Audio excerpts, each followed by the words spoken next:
Baik, selamat pagi adik-adik sekalian.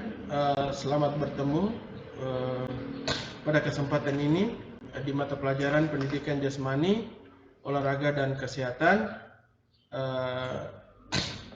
Hari ini saya sendiri, nama Simpson Reynold Franesio, akan mengasuh adik-adik untuk mata pelajaran pendidikan jasmani, olahraga dan kesehatan di kelas 10. Pada kesempatan ini Pak belum memberikan materi sesuai dengan rencana pelaksanaan pembelajaran untuk tahun 2021 untuk adik-adik kelas 10, tetapi Pak mendahului menerangkan pendidikan jasmani, olahraga dan kesehatan. Pada kesempatan ini apa saja yang perlu Pak terangkan kepada adik-adik sekalian? Yang pertama, pengertian pendidikan jasmani, olahraga, dan pendidikan kesehatan. Pengertian pendidikan jasmani, olahraga, dan pendidikan kesehatan. Yang kedua, perbedaan pendidikan jasmani dan pendidikan olahraga. Yang ketiga, perbedaan pendidikan jasmani dan pendidikan kesehatan. Dan yang keempat, tujuan pendidikan jasmani, olahraga, dan kesehatan. Yang kelima, manfaat pendidikan jasmani. Nah, pada kesempatan ini Pak ingin menerangkan ada 5 poin penting di sini. Saya minta pada kesempatan ini adik-adik bisa simak secara baik, karena di akhir daripada pertemuan ini kita akan mendapat tugas yang akan kita kumpulkan. Yang pertama adik-adik sekalian, kita pahami dulu pengertian daripada pendidikan jasmani. Apa sebenarnya pendidikan jasmani itu? Pendidikan jasmani pada hakikatnya adalah proses pendidikan yang memanfaatkan aktivitas fisik untuk menghasilkan perubahan holistik dalam kualitas individu, baik dalam hal fisik, mental, dan emosional. Ya, jadi di sini dalam pendidikan jasmani namanya kita berpendidikan, berarti kita berproses di mana dalam satu lembaga pendidikan. Nah, pendidikan yang memanfaatkan aktivitas fisik, aktivitas tubuh kita, untuk menghasilkan perubahan secara menyeluruh, holistik secara menyeluruh. Untuk apa? Untuk kualitas individu, kualitas kita, kualitas siswa secara individu, baik secara fisik tubuh kita maupun secara mental kita dan emosional kita. Itu pengertian daripada pendidikan jasmani. Ya, yang berikut tujuan daripada pendidikan jasmani. Nah, yang pertama mengembangkan pengetahuan dan keterampilan yang berkaitan dengan aktivitas jasmani kita dan perkembangan estetika, estetika dan perkembangan sosial. Estetika berkaitan dengan seni, berkaitan dengan seni dan perkembangan sosial kita di masyarakat. Yang kedua, mengembangkan kepercayaan diri dan mampu untuk menguasai keterampilan gerak dasar. Adik-adik sekalian, di sini gerak dasar itu terdiri dari 3. Yang pertama lokomotor, non lokomotor, dan manipulatif, yang akan mendorong partisipasinya dalam aneka aktivitas jasmani. Jadi untuk pendidikan jasmani ini kita mengembangkan kepercayaan, kemampuan untuk menguasai keterampilan. Nah, di sini keterampilan gerak dasar. Jadi 3 gerak dasar tadi itu mendorong partisipasi dalam kita melakukan berbagai aneka aktivitas jasmani. Yang berikut, memperoleh dan mempertahankan derajat kebugaran. Nah, ini kebugaran jasmani ini, yang optimal untuk melaksanakan tugas sehari-hari secara efisien dan terkendali. Jadi untuk pendidikan jasmani kita diajarkan untuk bagaimana menjaga kebugaran tubuh dalam melakukan aktivitas keseharian. Nanti bertanya apakah kita sudah bugar atau belum. Kalau kita bugar maka ada keseimbangan antara aktivitas dengan apa yang kita lakukan, itu seimbang. Nah, kita tidak merasa lelah apa semua itu sudah kita termasuk bugar. Yang berikut, mengembangkan nilai-nilai pribadi melalui partisipasi dalam aktivitas jasmani baik secara kelompok maupun perorangan. Ya, di sini ada berkaitan dengan mental, nilai-nilai pribadi melalui partisipasi aktivitas jasmani baik secara kelompok maupun perorangan. Yang berikut, berpartisipasi dalam aktivitas jasmani yang dapat mengembangkan keterampilan sosial yang memungkinkan peserta didik berfungsi secara efektif dalam hubungan antar orang. Ya, berpartisipasi secara dalam aktivitas jasmani. Jadi kita tujuannya bahwa kita bisa berpartisipasi dalam kegiatan jasmani. Peserta didik dapat berfungsi secara efektif dalam hubungan antar orang. Jadi pada saat kita melaksanakan aktivitas jasmani, kita dapat berfungsi secara efektif, ya, secara baik, secara tepat dalam hal hubungan antara orang. Yang berikut, menikmati kesenangan dan keriangan melalui aktivitas jasmani, termasuk permainan olahraga. Ya, tujuan pendidikan jasmani juga kita dapat memanfaatkan selain kebugaran, kesenangan, kenikmatan melalui aktivitas jasmani yang kita lakukan, termasuk juga kita berolahraga, permainan dalam olahraga sepak bola atau apa, itu kita tentunya harus menikmati permainan itu.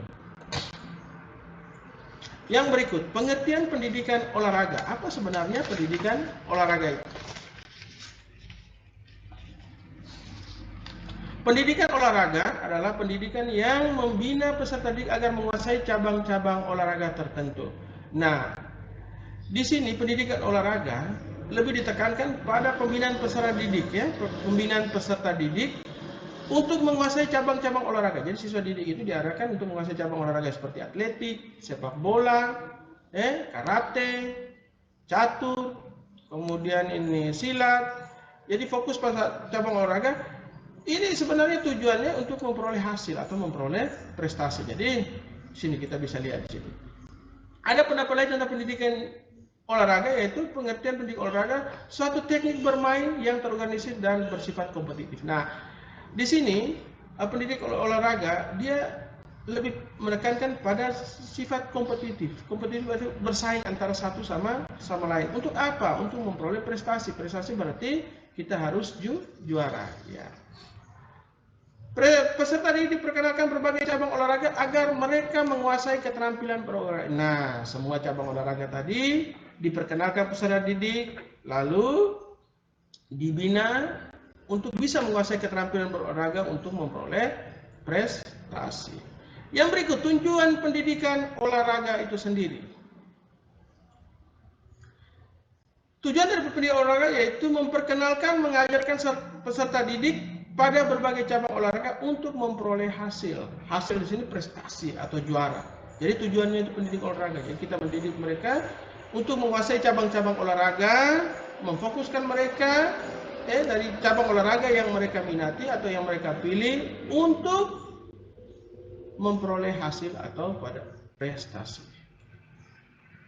Yang berikut, pengertian pendidikan kesehatan.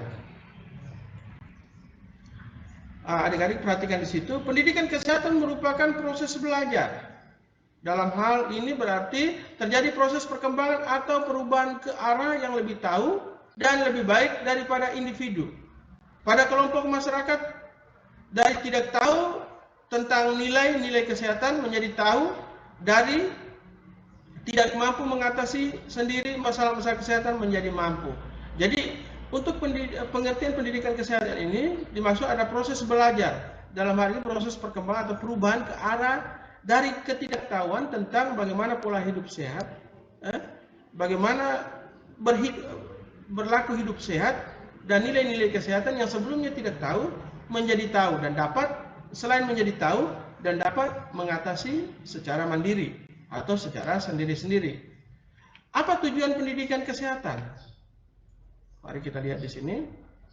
Yang pertama, meningkatkan pengetahuan anak didik tentang ilmu kesehatan termasuk cara hidup teratur. Nah, tujuan dari pendidikan kesehatan ini meningkatkan pengetahuan anak didik tentang ilmu kesehatan. Jadi tentang hidup kesehatan, misalnya perilaku hidup sehat atau pola makan, kemudian misalnya perilaku perilaku remaja dalam mengatasi seks bebas, itu juga diajarkan pada pendidikan kesehatan. Kemudian sekarang ini berkaitan dengan corona, maka kita harus dibiasakan atau diajarkan tentang protap, protap tentang bagaimana bisa menjauh atau menghindari diri dari terpapar virus COVID-19 ya, atau COVID-19. Itu berarti kita hidup secara teratur atau membiasakan diri. Yang berikut, menanamkan dan membina nilai sikap mental yang positif terhadap prinsip hidup sehat. Jadi pada saat pendidikan kesehatan kita diajarkan, kita sudah menanamkan nilai di sana, nilai sikap yang mental yang positif. Jadi selalu berhidup prinsip sehat. Di sana. Yang berikut, menanamkan dan membina kebiasaan hidup sehat sehari-hari sesuai dengan syarat-syarat kesehatan. Nah, protap kesehatan ini 5M itu sebenarnya secara tidak langsung kita sudah ditanamkan pembiasaan hidup sehari-hari, yaitu dengan cuci tangan, jaga jarak, pakai masker, cuci tangan, jaga jarak, pakai masker. Itu sebenarnya sudah melakukan proses pembiasaan, menanamkan pembiasaan hidup sehari-hari. Yang berikut, meningkatkan keterampilan anak didik dalam melaksanakan hal berkaitan dengan pemeliharaan, pertolongan, perawatan. Di sini bisa juga berkaitan dengan P3K, pertolongan kecelakaan, atau misalnya keterampilannya dalam melakukan pertolongan terhadap sesama. Misalnya ada yang demam tiba-tiba, bagaimana dia mengatasinya? Apa harus membuat teh, roti, ya pertolong awal atau perawat kesehatan, atau membawa teman-temannya ke dokter, atau misalnya di sekolah langsung ke ruang UKS, dengan peralatan UKS lalu mereka melakukan pertolongan pertama. Terus yang berikut, perbedaan pendidikan jasmani dan pendidikan olahraga. Nah, di sini yang perlu adik-adik perhatikan berkaitan dengan mata pelajaran ini, itu perbedaannya apa. Jadi adik bisa, ternyata pendidikan jasmani itu seperti ini, pendidikan olahraga itu seperti ini. Nah, perhatikan pendidikan jasmani. Misalnya ini kalau kita lihat ini cabang atletik ya. Ini cabang atletik, ada berjalan, lari, lompat, dan lempar. Yang pertama, pada pendidikan jasmani berjalan, di situ pembelajaran berjalan pada pendidikan jasmani ditujukan pada usaha membentuk sikap gerak tubuh. Jadi di sini ada kaitannya gerak tubuh yang sempurna. Pembelajaran biasanya dilakukan melalui materi baris berbaris. Nah, itu pendidikan jasmani. Jadi itu dilihat pada sikap dan bentuk sikap dan gerak tubuh, itu kata kuncinya. Sedangkan pada pendidikan olahraga, berjalan pada olahraga merupakan salah satu nomor cabang atletik. Ya, nomor jalan cepat ya. Nomor jalan cepat, latihan berjalan dilakukan secepat-cepatnya melalui teknik dan peraturan yang berlaku. Di sini dilihat sikap, gerak tubuh, di sini dilatih secara khusus untuk apa? Untuk memperoleh prestasi, untuk memperoleh prestasi atau kemenangan. Yang berikut, lari. Materi lari pada pendidikan ini dimaksudkan untuk mendapat mengembangkan keterampilan gerak berlari dengan baik. Dapat dilakukan dalam beberapa teknik zigzag, lari kijang, lari kuda, dan beberapa teknik lainnya. Sedangkan perhatikan di pendidikan olahraga, lari merupakan salah satu nomor cabang atletik. Latihan dilakukan mencapai prestasi optimal. Berarti di sini latihan dilakukan untuk berlari secepat-cepatnya. Diajarkan bagaimana berlari secepat-cepatnya, lari 100 meter, 200 meter, dan 400 meter untuk lari jarak dekat. Kemudian lompat, perhatikan adik-adik bisa perhatikan lompat pada pendidikan jasmani, mengembangkan terampil gerak lompat. Jadi ini berkaitan pengembangan keterampilan. Pada pendidikan jasmani ini lebih banyak pada pengembangan.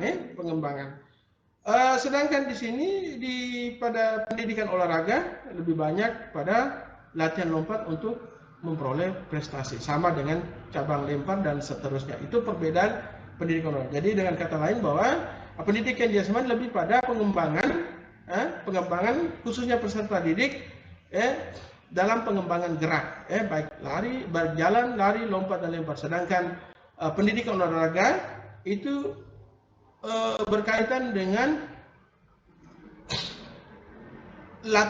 berkaitan dengan latihan khusus untuk memperoleh prestasi bagi peserta didik. Itu ada perbedaannya. Yang berikut, perbedaan pendidikan jasmani dan pendidikan kesehatan. Pendidikan jasmani dan pendidikan kesehatan ini perbedaannya pada tujuannya. Lebih menekankan pada tujuannya. Yang pertama, tujuan pendidikan jasmani diarahkan pada pengembangan individu anak secara menyeluruh, artinya meliputi aspek organik, motorik, emosional, dan intelektual. Sedangkan pada olahraga kompetitif terbatas pada pengembangan aspek kinerja motorik yang dikhususkan pada cabang olahraga tertentu. Nah, ini tujuannya. Yang berikut, aktivitas yang dilakukan pendidikan jasmani bersifat multilateral, artinya seluruh bagian daripada tubuh peserta didik dikembangkan secara proporsional, mulai dari tubuh bagian atas, upper body, dan bagian tubuh tengah, torso, maupun bagian tubuh bawah, lower body. Nah, ini merupakan tujuan daripada pendidikan jasmani. Sedangkan pendidikan kesehatan adalah untuk meningkatkan status kesehatan dan mencegah timbulnya penyakit, mempertahankan derajat kesehatan yang sudah ada, dan memaksimalkan fungsi peran pasien selama sakit, serta membantu pasien keluarga untuk mengatasi masalah kesehatan. Secara tujuan daripada pendidikan kesehatan adalah mengubah perilaku hidup atau masyarakat di bidang kesehatan. Jadi sebenarnya tujuan pendidikan kesehatan ini kata kuncinya adalah merubah perilaku individu, perilaku kita, pola hidup sehat, perilaku pola hidup sehat kita di masyarakat yang dulu biasanya seperti tiup-tiup, tidak pada aturannya, tidak memperhatikan tahapan kesehatannya. Mulai sekarang kita harus sudah berubah. Itu tujuan daripada pendidikan kesehatan sendiri. Yang berikut, ya, pada akhir daripada pertemuan ini adik-adik kita akan diberi tugas yang adik-adik harus kerjakan, yaitu yang pertama aspek literasi. Adik-adik saya minta untuk membaca berbagai sumber berkaitan dengan pengertian, tujuan, dan perbedaan pendidikan jasmani, olahraga, dan kesehatan. Kemudian dituliskan kembali pada kertas folio bergaris. Perhatikan ya, kertas folio bergaris, kertas garis-garis yang panjang itu, dan dikumpulkan di sekolah sebelum pembelajaran berikutnya. Jadi harus dikumpulkan di sekolah. Perhatikan, dituliskan di atas nama, kelas, dan jurusan. Lalu dikumpulkan di sekolah. Perhatikan adik-adik juga, hurufnya harus ditulis rapi ya, ditulis rapi. Perhatikan huruf besar, huruf kecil, titik koma, kapan harus mulai huruf besar, kapan harus mulai huruf kecil, itu juga perlu diperhatikan. Baik, adik-adik sekalian, untuk pertemuan kita pagi hari ini sekian dan terima kasih. Sampai jumpa pada pertemuan berikutnya.